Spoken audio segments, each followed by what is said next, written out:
Welcome to Peerpoint Perspectives, the securities finance podcast delivering commentary from the best, brightest and most innovative people in the world of securities lending, repo, collateral management and related areas.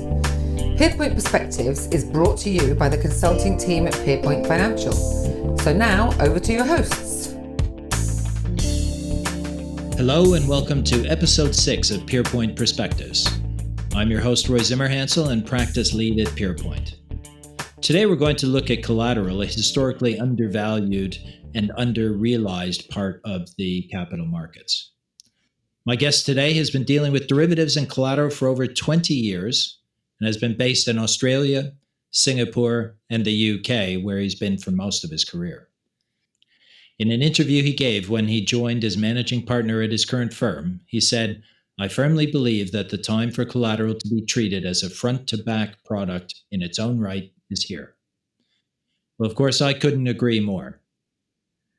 Every specialist journal covering the Uncleared Margin Regulation talks to my guest and his firm, as do many companies that are coming to grips with the collateralized world we live in today and probably forever.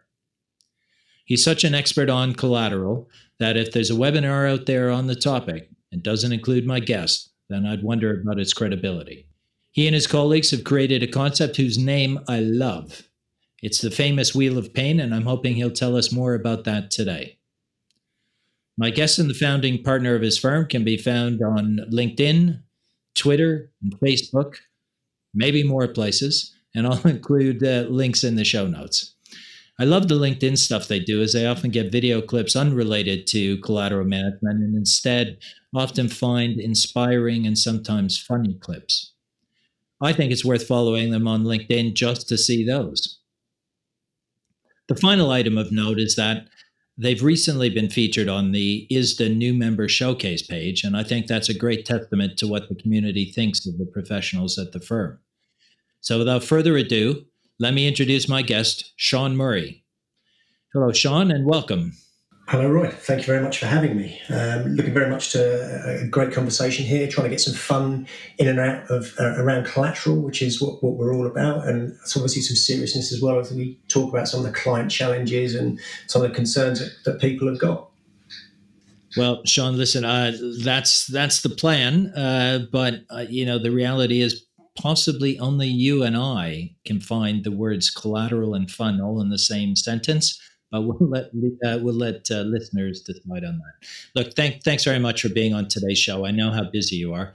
I have 1,000 questions I want to ask, but we'll probably only get to 400 or 500 of them. Look, I know why I asked you to be on the show, but why do you think listeners should be interested in this episode? Collateral management has been a trend for over a decade.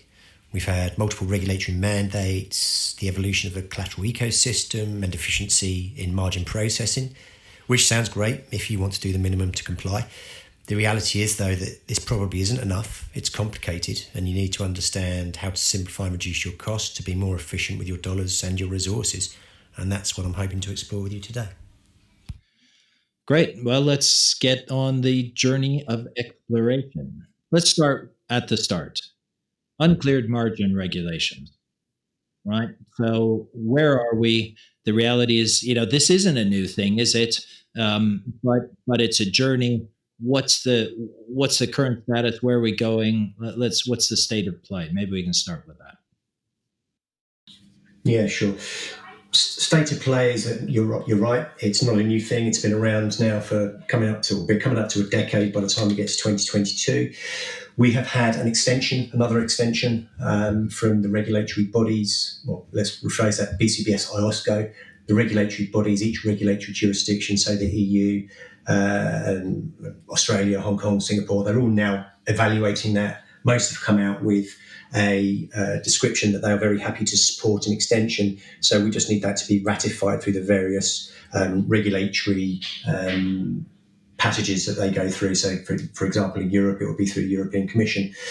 What has happened? So Phase 5, which is the next phase to go live, is due to now go live on the 1st of September 2021 rather than this year. So they got another 12-month extension, so it left them with 18 months to go live.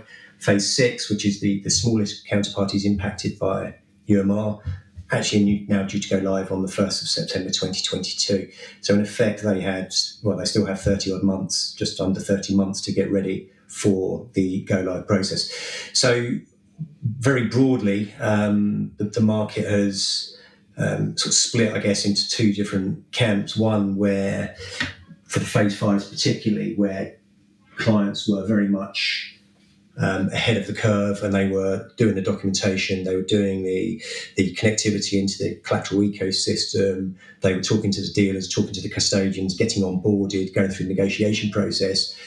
For those guys, it's a bit painful. They really now are in a situation where they've got teams, they've got funding, they've got the bodies around them to do what they need to do, but they're slightly hamstrung because you don't want to drag this out for another 15 months. The other camp, of course, is the guys who are not, and the clients who were not quite as ready, maybe hadn't put as much into the thinking behind how they were going to get compliant and what they needed to do to get compliant, hadn't started any of the documentation or the onboarding processes or even their projects internally. For those clients, it's a bit of a godsend. So I'm not completely sure right now whether I think it's a positive or a negative. I will sit on the fence a little bit and just say I think it's good for some and bad for others, because it seems to be more problematic for the people that were the clients that were doing were more advanced in their project implementation, shall we say, and getting ready. For those guys, there's more to sort out than for the people the clients who weren't quite as focused or advanced in their journey. Great. So let's just pause there, because there's quite a lot in the message you've just given us. So let's start with, I guess, as the phases themselves describe it, it's a 6-phase process. So that would suggest to an outside observer that, excuse me, that most people have already been captured. If the only people left are phases 5 and 6, then surely 1 to 4 has captured the majority of users. So maybe you can give us some idea on the scope of who's already in, who this next phase is likely to capture, and then phase 6, just to give some perspective. Sure, it's a good point, Roy. And for the uninitiated, probably worthwhile clarifying. So the way the UMR has operated is on a threshold, and the threshold has reduced over different phases. So phase 1 was the biggest dealers, so the big dealers, the liquidity providers, the tier 1 organisations. Tier 2, tier 3, generally banks. Phase 2, phase 3, apologies. Phase 4 saw the first buy-side clients or counterparty come into that phase. So phase 5, phase 6 is really the much smaller organisations and the buy-side coming into, so it could be asset managers, investment managers, insurers, coming into the UMR realm. So actually, these are the guys that the clients that had the clearing exemptions in some instances. They're people that have become impacted by clearing and in later phases as well. So it ties in with other regulations. We've seen it in the model itself has been comparative to the size of your organisation and I guess its importance from a global economy perspective. Phase 5, and so within the first 4 phases, I think I could probably say 150, maybe 200 counterparties. I don't know off the top of my head, but that would be my estimation. Phase 5 is coming into in phase 6, where we move into the smaller counterparty world. We're up to, based on ISDA analysis, looking at around 1,100 counterparties. And that analysis has been split. So we have about 300 impacted counterparties in phase 5 and about 800 in phase 6.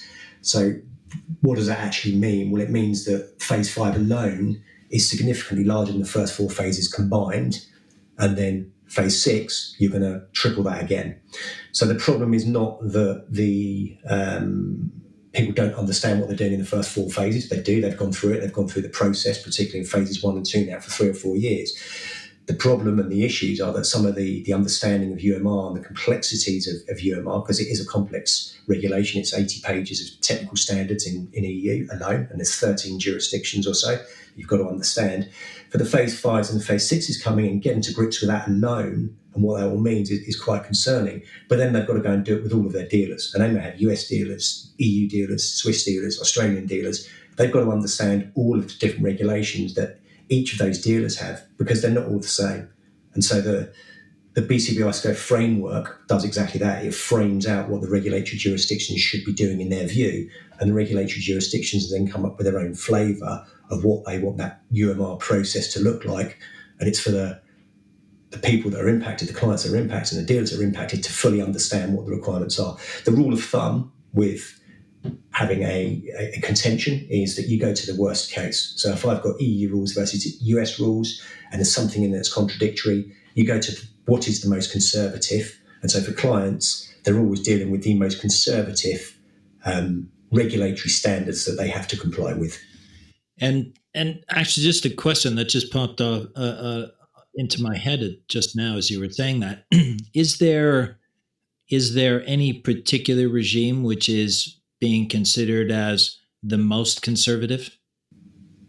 Not in my head. There's not. I've not heard people talk about that in any great ways. I guess the things that would be most concerning or the most concerning would be around intra-group swaps or intra-group trades, where under EU rules there's currently a derogation for another 6 months. I think equity options has caused a problem between US and EU rules and various other rules actually. So there's a problem there that needs to be reconciled through the regulatory bodies about whether they should be in or out. The other big contention that we see, and I'm having worked in Singapore, I'm very aware of, is the non-netting jurisdictions. So having to exchange collateral initial margin, particularly with non-netting jurisdictions, has got some different ideals through the US, EU, and through some of the Asian regulations and Australian regulations. So there are definitely some differences to be aware of. Being able to identify then who you're trading with and where they operate from, so the jurisdictions they're in, is really all important, and understanding where you're based. So if you're a client based in a non-netting jurisdiction and you are transacting with US, EU, Swiss, Australian dealers, you need to be very aware of the requirements. What are they going to expect you to do? Are they going to expect you to post initial margin to them? If so, then these are going to be things that you probably haven't done before because of your jurisdictional enforceability, the legal opinion in your country. Yeah, that's one of the interesting things about this regulation.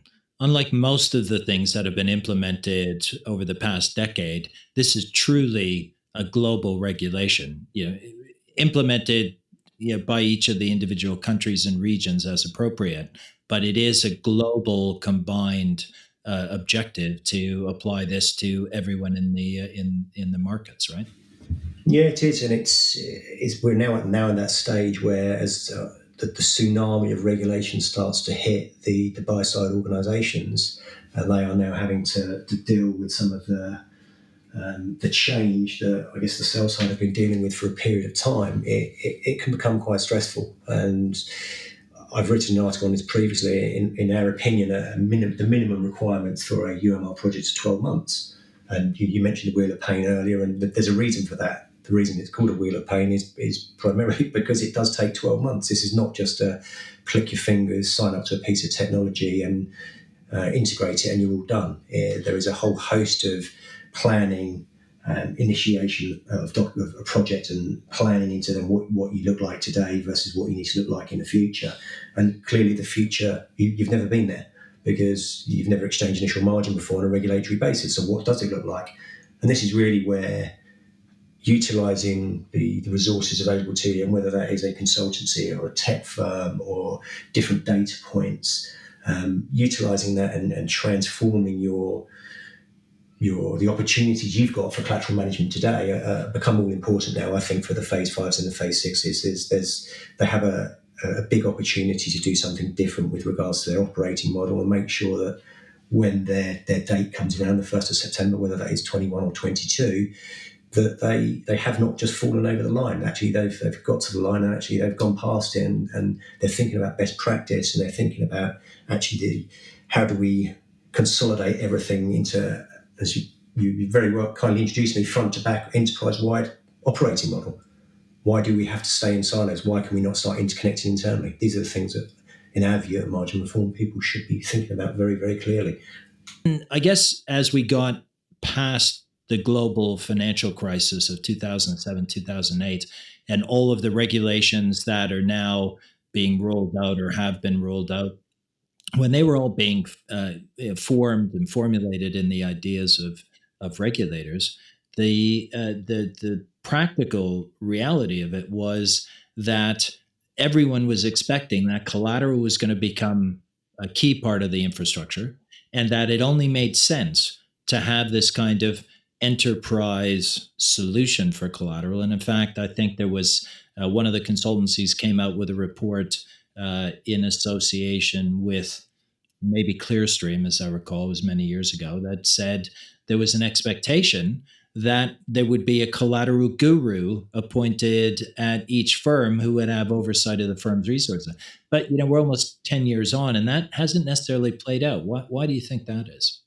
I'm not sure in all places it hasn't. I did get asked once why I thought I was the collateral czar, which, so guru czar, same thing. Why do I think it is?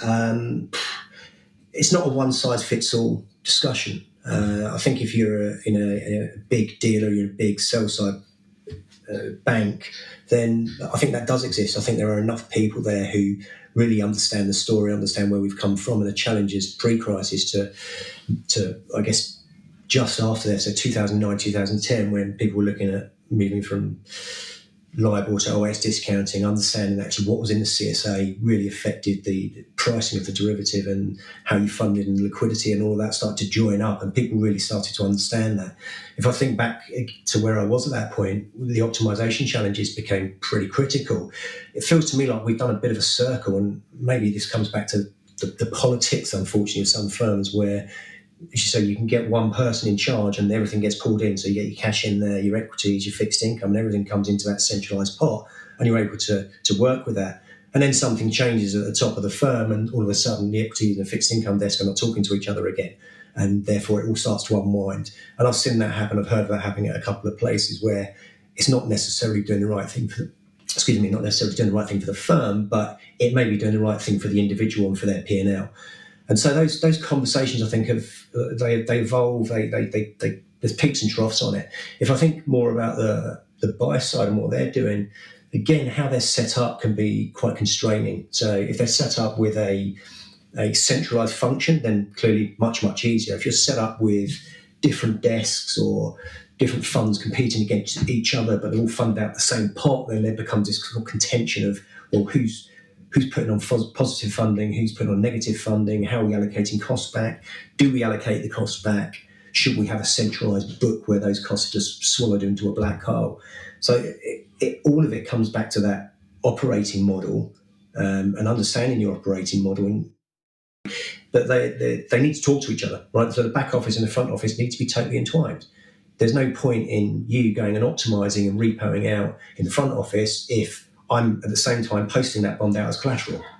So there has to be this joined up approach, and that comes back to, again, sort of the visibility of what you can see. So having portals or inventory aggregation that actually shows you, right, well, what's the positions, what are the bonds I'm holding, the equities or cash not so much of a problem, but bonds and the equities, I need to know that if it's going to be used, I'm not posting it out and just causing substitution problems and settlement issues and all the other good stuff that happens when collateral gets posted somewhere, either through repo, through to the clearinghouse, through to a bilateral CSA.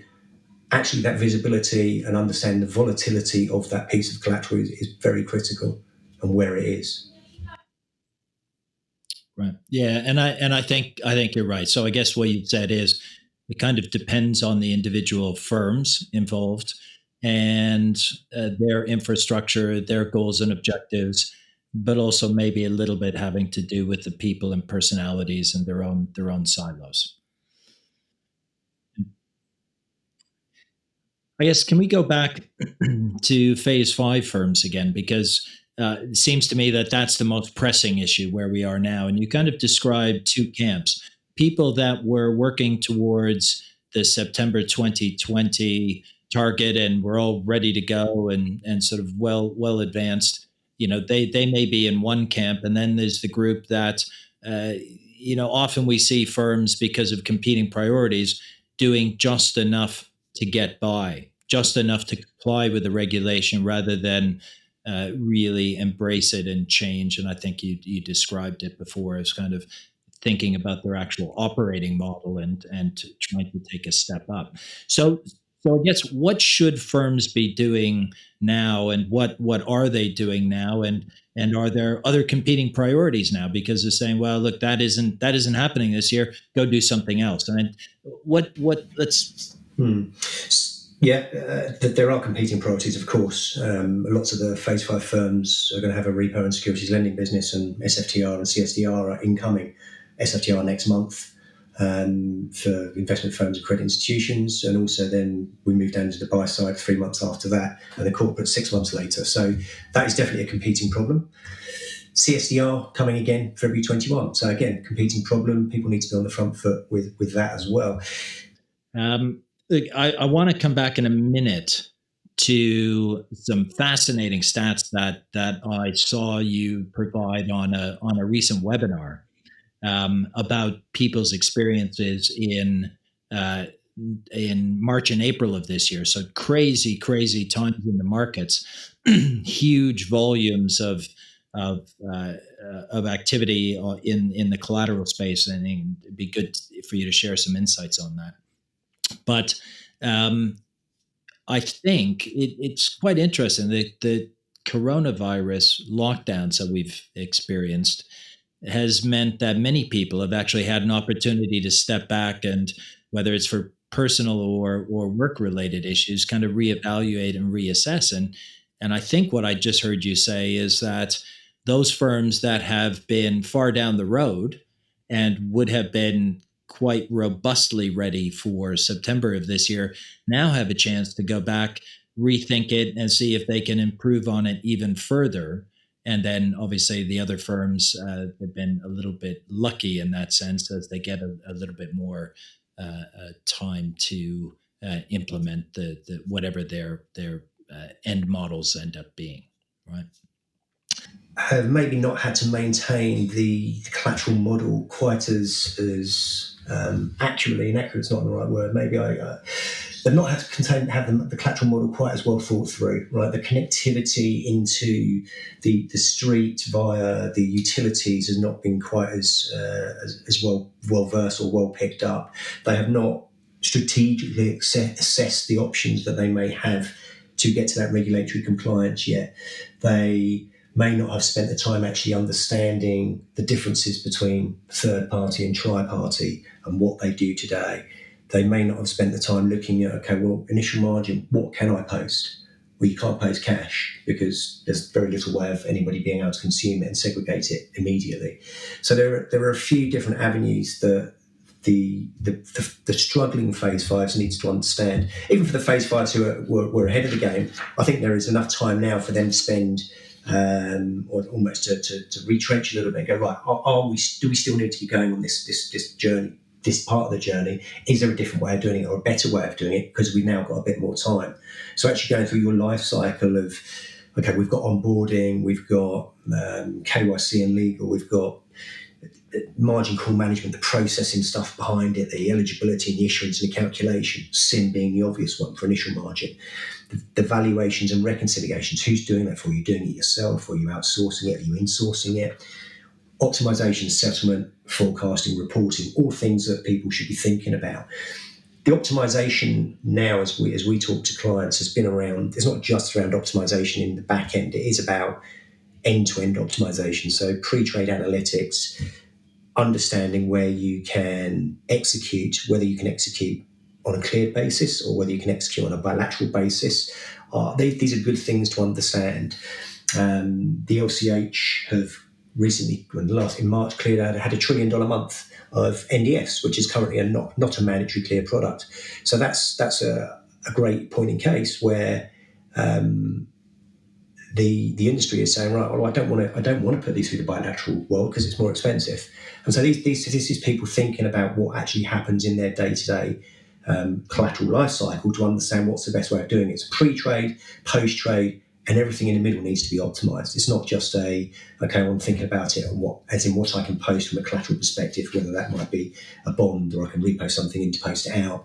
There is a whole joined up approach to it. And so probably back to your much earlier comment around the collateral guru, I think people are having those types of people, having those types of that type of understanding in their resource profile is quite critical, because otherwise you are totally reliant on other people telling you what to do, or picking details up from your dealers about what they're doing and how they're doing it. And it's not necessarily the case that what is right for a dealer is right for a buy side. And in fact, I'd go as far as to say it's definitely not the case. Yeah, so I guess human nature being what it is, there's probably not a lot of Phase 6 firms that are thinking about their implementation, right? Or am I wrong? If the numbers are correct and it's 800, then I'm definitely not having anywhere near that number of conversations. There are definitely Phase 6 firms we're having conversations with who were pre-extension very interested in extending those conversations. That has clearly subsided a little bit because of the time frame. 30 months is a long time. While it might take a Phase 1 dealer that long to get ready just because of the size and complexity of the organisation, the buy side are generally just a fair amount simpler, both from a technology stack perspective and also from a agility perspective, and being able to get stuff done a little bit quicker. So Phase 6 definitely, I think, foot off the gas a little bit at the moment, and I don't think that's a bad thing if they're retrenching to go, right, how do we want to do this, and how do we then future-proof better and enhance capabilities so that we're in a situation where the leverage that exists in the industry can be utilised, which is the right thing to do. Yeah, so look, one of the things that impacts their ability to roll it out is the operational infrastructure, the technology and all of that.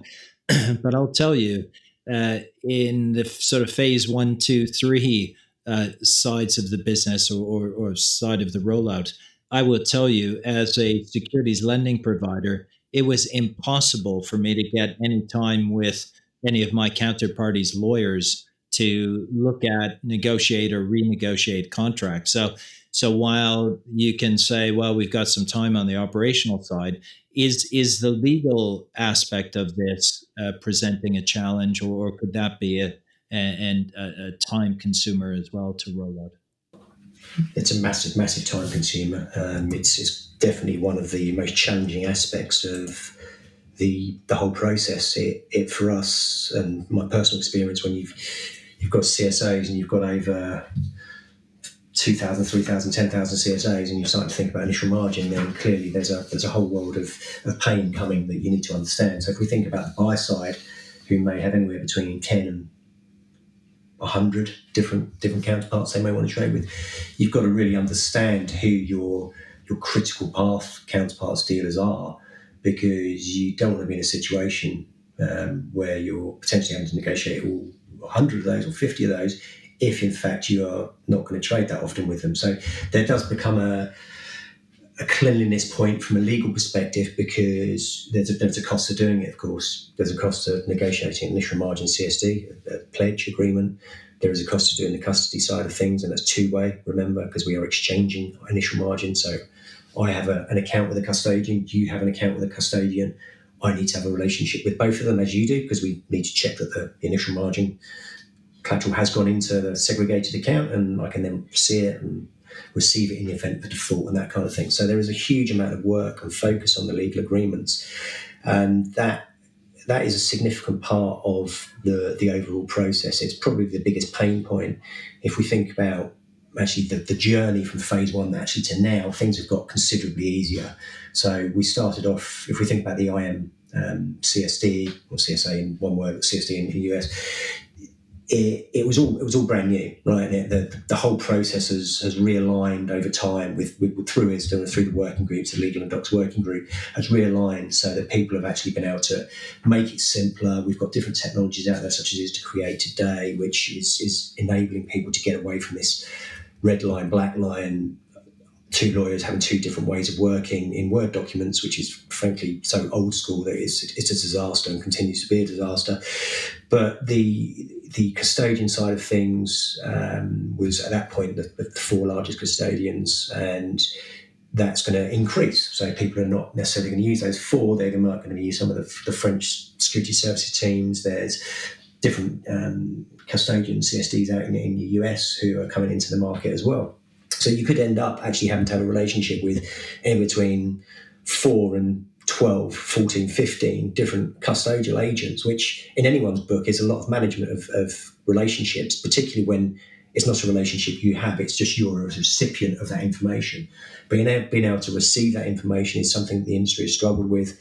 Again, there are different ways of connecting into the industry to make that simple for yourselves. But yeah, legal documentations, legal agreements, very challenging, still very manual in certain parts, takes a lot of time and a lot of effort. And frankly, the legal data, anybody that's been in and around derivatives for long enough knows this, that legal data is totally, it needs to be golden source. It needs to be coming from the legal system, feeding into the collateral system, it needs to be feeding into the pricing systems. It's so important in your derivative portfolio, in any portfolio, repos or derivatives, doesn't matter. The legal agreement is really, really critical. People have woken up to that, but again, it comes down to, do they want to spend the money on it? Have they got enough CSAs?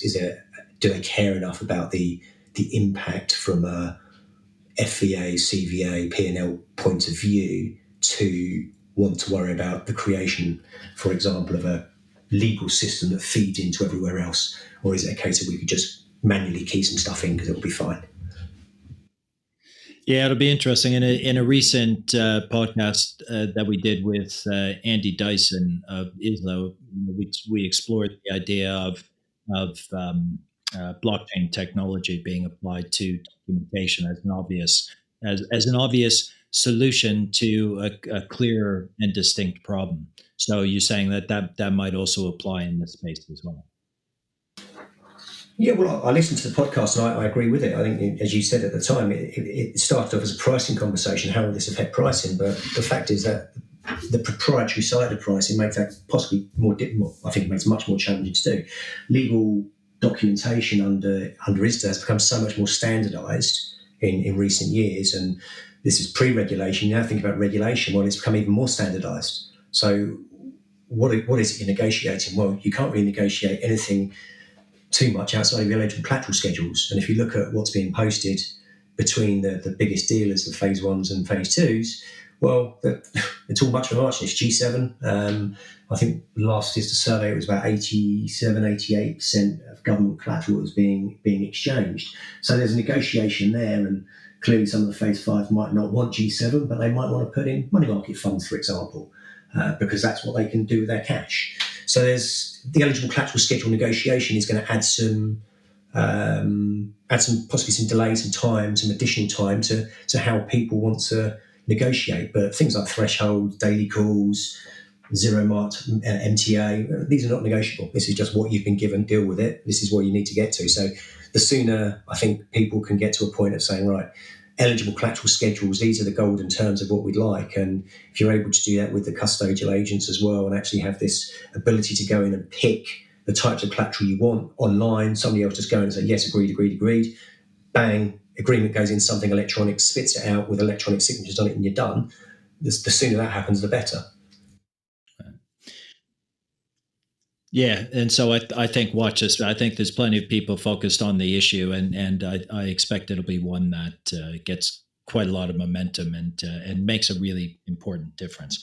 Look, I want to get on to other topics, but I'm wondering if you could just give us some thoughts on what happened in March and April. I didn't ask you to get any of this information together, so I don't know if you have it to hand, or maybe you can just sort of give us an overall sense of what happened during the rest of the market's chaos. Did that also manifest itself here? I do have some statistics. So clearing-wise, the derivative world, credit derivative volumes, twice the monthly average, US single name and index swaps, 89% increase at the LCH. Non-deliverable forwards, as I said, had the first $1 trillion month at the LCH, which is an incredible number. Interest rate swaps, always an incredible number, but a record month again in dollars, only 2% up, but 8.8 trillion was cleared. But the most interesting stat, I think, actually, from an LCH perspective, was that the normal month of trade registration, so that is new trades put on at the LCH, is 500,000 on average. March was 800,000, so 300,000 more trades in March than in a normal month, which just shows you the amount of rebalancing that was having to be executed and completed through the derivative trading desks, both on the sell side and buy side. Eurex and the futures market was up 40% as well on the preceding 12-month average. So you take those two in combination, the LCH cleared derivatives plus the futures at Eurex, and they're just massive volumes.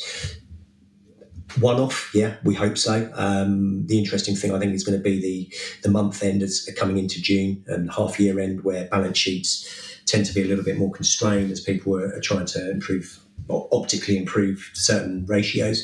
So we shall see what happens there. Bilaterally, so Acadia Soft, I've done a couple of podcasts on this and a couple of written articles about volumes and collateral size. So just let me run through a couple of those.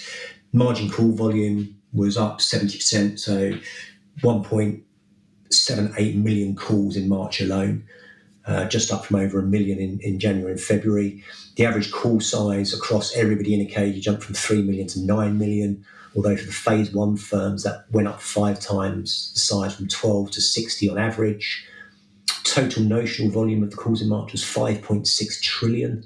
So just for bilateral derivatives in 1 month through Acadia, 5.6 trillion of notional. Massive, massive increase, obviously driven by the phase ones, the largest portfolios. Yeah, I was completely blown away by the numbers in terms of both the volume expansion, but as you say, combining it with the ability for the market to cope with that, I thought was pretty impressive. Yeah, the thing I found most interesting was the disputes. So dispute management has been a critical part of the industry since the global financial crisis, and actually the statistics for March were that around 28% of calls were in dispute, which was very similar, if not exactly the same, to January and February, which I think is a real positive for the industry. And it shows that actually, despite the massive scale up in the volume of calls and the notional size, actually the process has been working. So for variation margin, it was fixed post GFC. For initial margin, the benefits have been the ISDA-SIM clearly, where people are using the same model, so they're able to analytically go through and understand what everybody else is doing very quickly. And that has proven to be a really good thing, I think. And that dispute stat, 28% of all calls, well, maybe still a little bit higher, almost a third of all calls are disputed.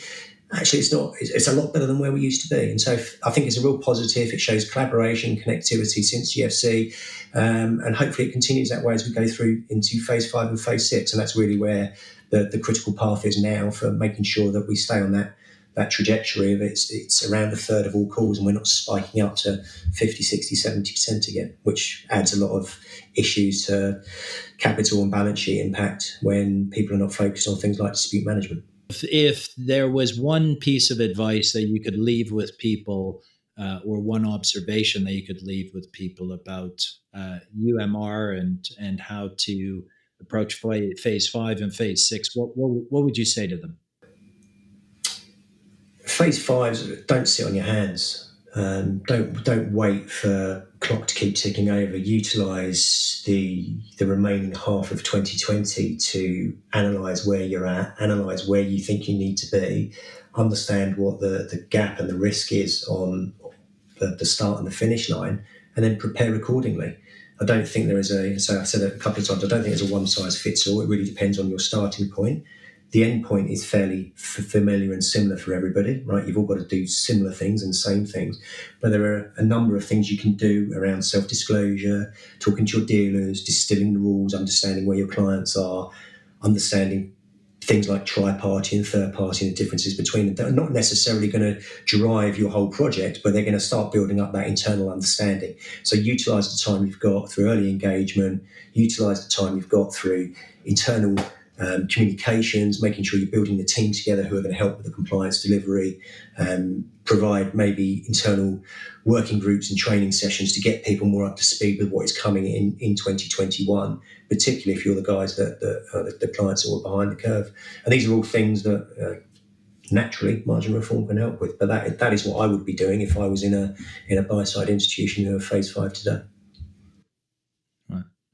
Okay, thanks for that. So I want to move on now to something where, frankly, I've only heard you use this phrase, and that is clearing optimization. So we talk a lot about collateral optimization, but what do you mean by clearing optimization? So I don't look at it really as different to any other optimization. It's just a different part of the business. So again, it comes back to, do we have a joined up end state? So from an optimization perspective, is someone looking at everything that comes in and out of the firm? Well, they clearly are, but that's normally the house assets. Then you've got your client assets, which cannot be mixed up for obvious reasons. You're not optimizing in with the house. So clearing optimization for us is looking at best practices, internal cost of capital, efficiencies in front to back offices. If you're a client, the service levels you might get from your clearing broker, your ability to access different CCPs through your clearing broker, really understanding then how you take all of that into account in relation to, if you're a client, understand how you take all of that into account in relation to the collateral you might be posting to the clearing broker to the CCP via the clearing broker, and is there a way to optimize and be more efficient in what you're doing?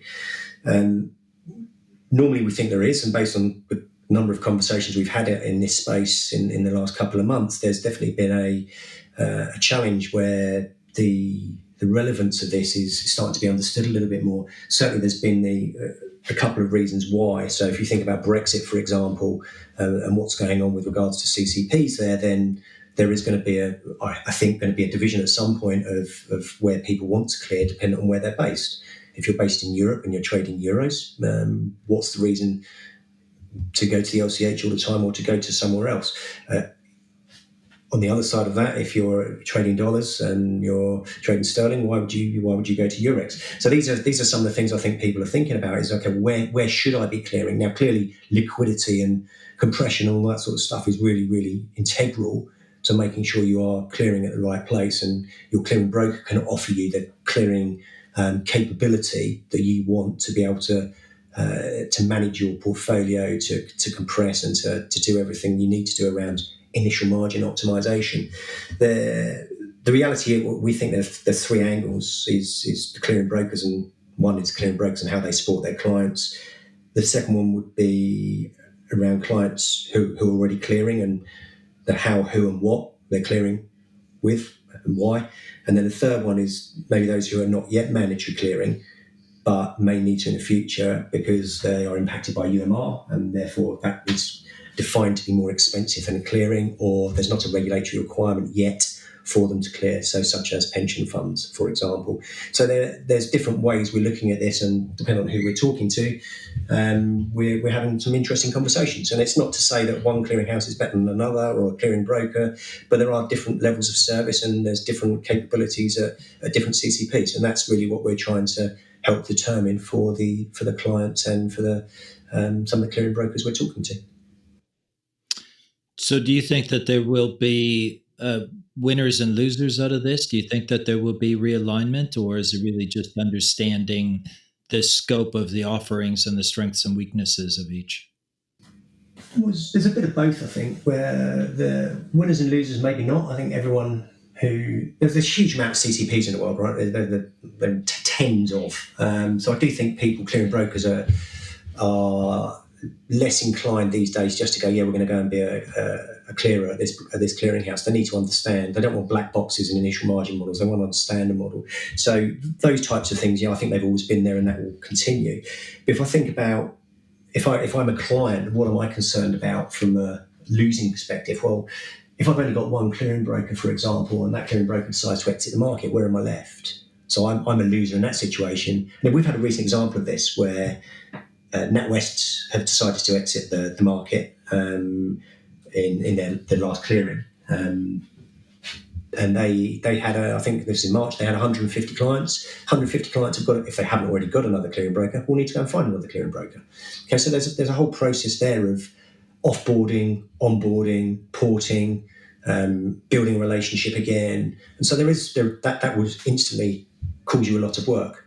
Winners and losers, difficult to say, Roy. I wouldn't want to define what makes you a winner or what makes you a loser. I think if I'm a client, then clearly client service is something I'm interested in and getting value for money. If I'm a clearing broker, then being able to provide clients my service makes me a winner. Losing wise, there is going to be some change. I do think there's going to be some change in what happens post Brexit. I don't know when that change will come and in what sort of volume. But there is going to be some change. Naturally, I just think the political environment and the regulatory environment will ensure there is change, even if it's not a choice. Yeah, and I think your example of brokers getting out of the business is actually quite an apt one. I think there's been quite a lot of departures from the business, hasn't there? In terms of firms offering the services. Yeah. Yeah, and it's not as easy for some of the smaller firms. If you go into the tier 3, tier 4 banks, then they're not operating with the huge, massive dealers that we know are in the clearing business. They have to go and speak to the dealers who are maybe tier 2, phase 2 in UMR world, but speak to them about, okay, what service can you offer me? So this balance sheet impact of clearing has historic balance sheet impact has changed a little bit because of the way we settle now, but there has been a big challenge in maybe sometimes some people being able to access that market and access the clearing brokers, or certainly to access more than one clearing broker. The other things from a client perspective, the ESMA came out with a fair, reasonable, non-discriminatory and transparent best practices document recently. I think that was issued last week. Another slab of reading for us all to do, but are clients getting the service they expect, and is that really everything that ESMA expects, and is it what the client is getting is two different things, I think, on some occasions. But the point is there's always a review to be had. If you think about how long clearing's been in place now, it's 4 or 5 years, I guess, maybe longer, in fact, from a regulatory perspective. How often do people go through and actually look at the service level agreement they've got, look at actually what they're doing operationally, look at how they're interacting with their clearing broker and say, do you know what, we haven't reviewed this because we've got competing issues. These are some of the things that we're trying to initiate in conversation. Say, well, you really should go and review this. If you haven't reviewed it for 3 to 5 years, why not?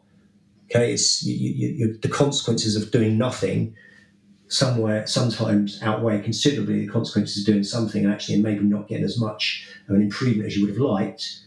But generally speaking, I find that if you do nothing, it's going to be worse than doing something and not getting quite what you wanted.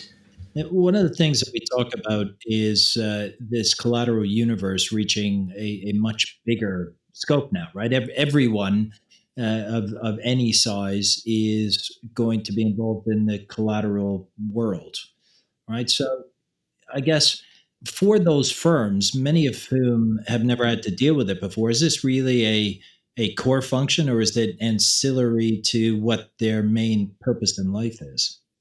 In my view, it's a core function, yeah. You mentioned, for example, pension funds, right? Pension funds, are there to generate returns over the long term for their future pensioners. Managing collateral doesn't seem to be top of the agenda for them, but it's kind of being forced on them.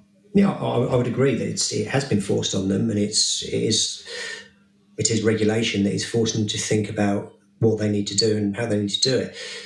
That being said, there is a level of internal good governance and doing the right thing that every pension fund and every client, every counterparty wants to be seen to be doing. So, for me, is it a core or ancillary activity? It's definitely a core activity because you're all doing it. Everyone is exchanging collateral somewhere along the line, and whether it's completely regulatory or not, as of yet. Well, you're exchanging collateral on a bilateral basis, or if you're not exchanging IM, you generally have a variation margin document in place, and therefore you've got something going on. If you're a large organisation with multiple subsidiaries and 1 or 2 branches, that is very different to being an organisation that's got one trading jurisdiction. Okay, so if I'm trading out of multiple jurisdictions, I've got lots of different things going on. I've got different legal requirements, different compliance requirements, different regulatory requirements, and that makes things complicated. That's when you potentially need the overall collateral view. If you've got a very simple operating model, you still need to have a collateral view. It doesn't need to be as complicated. It still needs to be as connected, but it's still core because there's still cost to it and there's still a process around it, which if you get wrong, it's irritating for people. And okay, maybe for some dealers it's not an issue, or for some clients it's not an issue for some dealers, but equally you want to be in a point where you are with the rest of the market. You don't want to be an outlier here. So I think the market is moving towards it being a core activity because regulation is stating that. The conversations we're having, where if you think about cleared repo as a product, that's becoming more of a product for everybody to access. So that is, again, making more of a core product making more of a core product for the industry to access liquidity in times of stress. So it all points towards the market becoming more understanding of collateral, trying to deliver a more front-to-back approach, trying to get more technologically advanced, trying to get better connected, trying to improve process timing, trying to improve settlements, and if settlement fails, and CSDR is going to do that as well. But you can't just sit on the sidelines anymore and hope it's all going to be all right with collateral. It's not just as easy as throwing it at the wall and hoping it sticks. It's too complicated for that. One of the things that you touched on earlier, you had mentioned CSDR, and often when I'm involved in conversations on CSDR, it's really more about getting securities back and avoid on recall and avoiding buy-ins, the potential buy-in regime that applies to that. Where does CSDR fit in with UMR?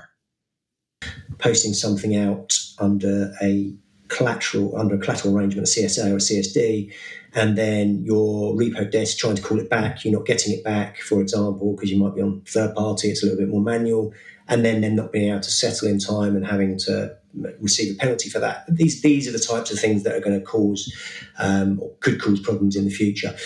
There was a lot of industry advocacy on actually whether the exchange of collateral under a CSA, CSD was meant to be impacted by CSDR. And I believe that certainly advocacy is still ongoing. The advocacy for CSDR, the European CSD Association wrote earlier in the month seeking a further extension, and in their words, possibly by 1 year longer.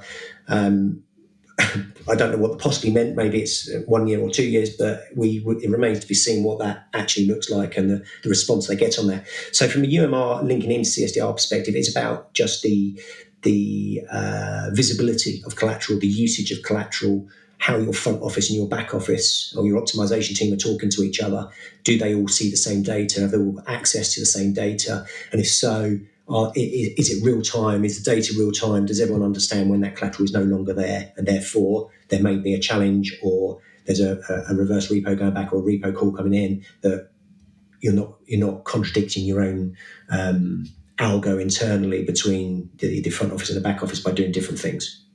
Right. So it's the same kind of issues. So I was more concerned or my customers are more concerned in terms of getting recalls in to avoid buy-ins. And really that's just reputational risk on that side of it, even if they get economic compensation.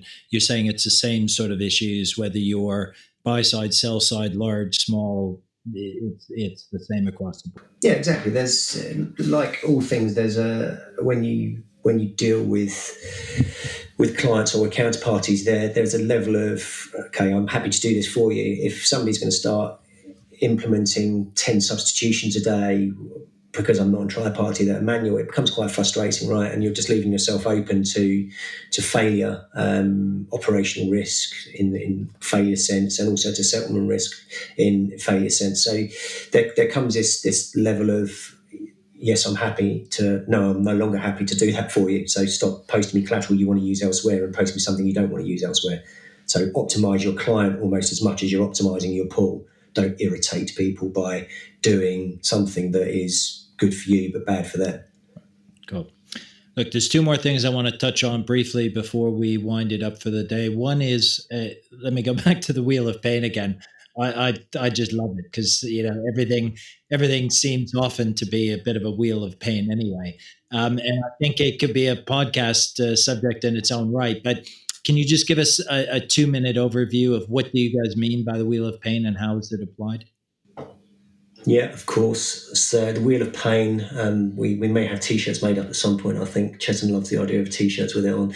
The Wheel of Pain was really us sitting down at the outset of UMR, or margin reform and UMR, and how we could support clients, and saying, right, when we were going through this process at my previous shop, and I was leading the overall program from a front office and a back office and a technology perspective, and what were the things that we went through, what were the biggest pain points, what were the biggest challenges, what did we sit down and spend time actually going through from an analytical perspective to determine where we were going to end up in the future.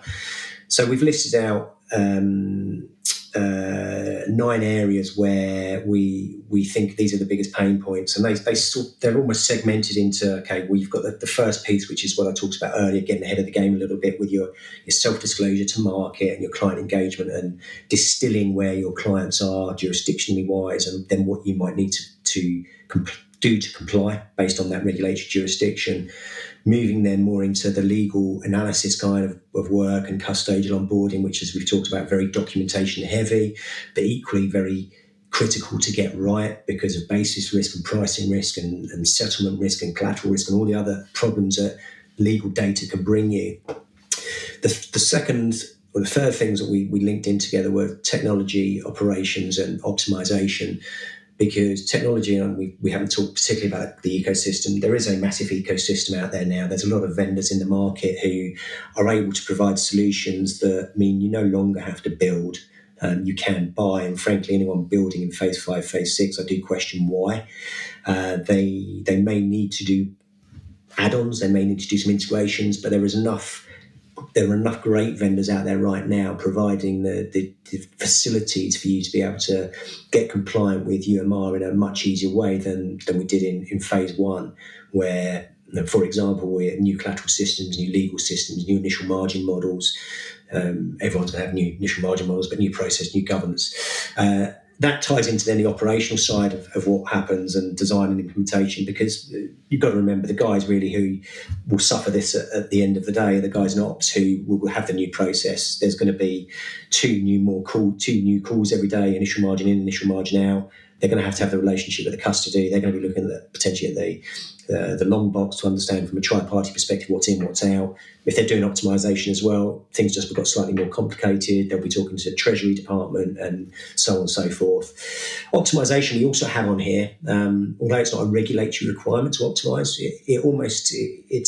it's a necessity. And I've talked about the front to back optimization, pre-deal versus post-deal, and the analytical side of that. And that we believe is one of the key requirements of making sure that journey you're on and bringing out the process that you want to future-proof. If you haven't got optimization in that, then you're not future-proofing yourself. You're just falling over the line. And that's really why it's in the wheel of pain. And the last one is around the IM model. And so here's the SIM is the model of choice.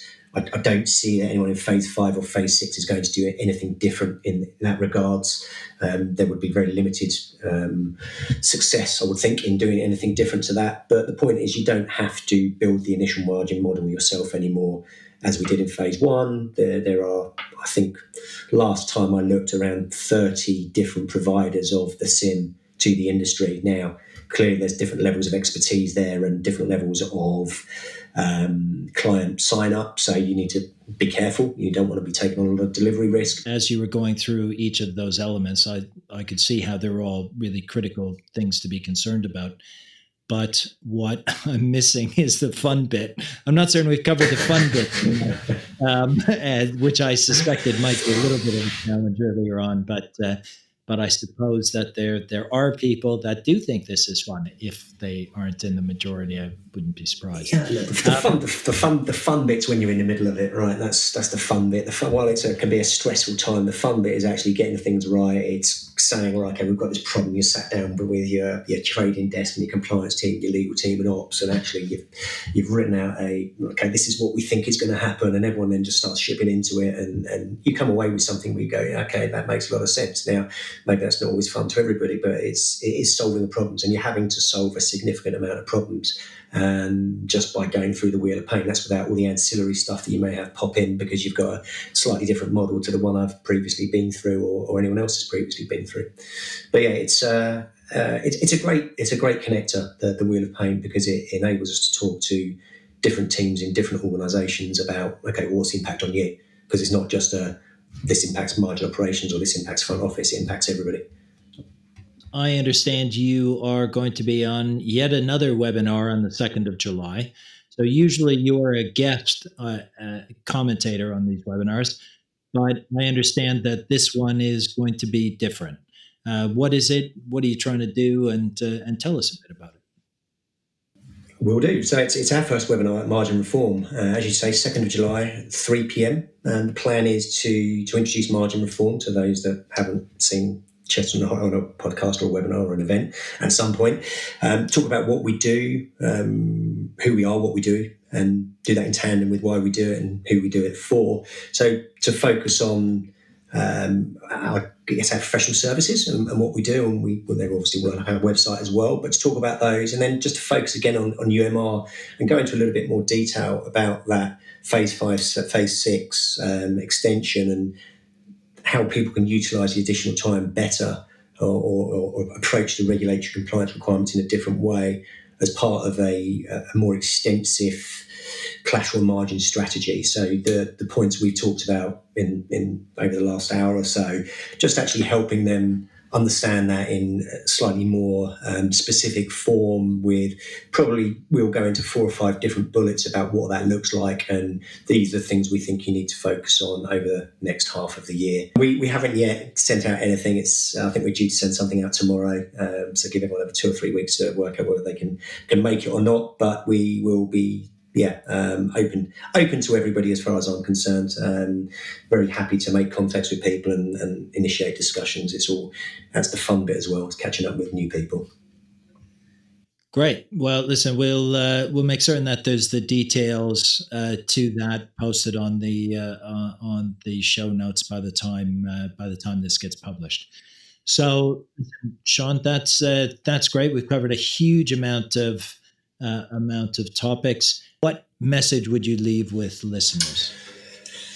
Be broad, be bold, be expansive. Think about what you're doing. Don't go in with your head in the sand as you may have done previously. Look at collateral as a product. It's coming into its own realms of being a really, really important part of every organisation. Every organisation is impacted by it, and start to, I guess, wake up a little bit and think about how you can change internally and externally to improve your processes, be more efficient, and work on that, and don't stand by and let the time you have pass you by.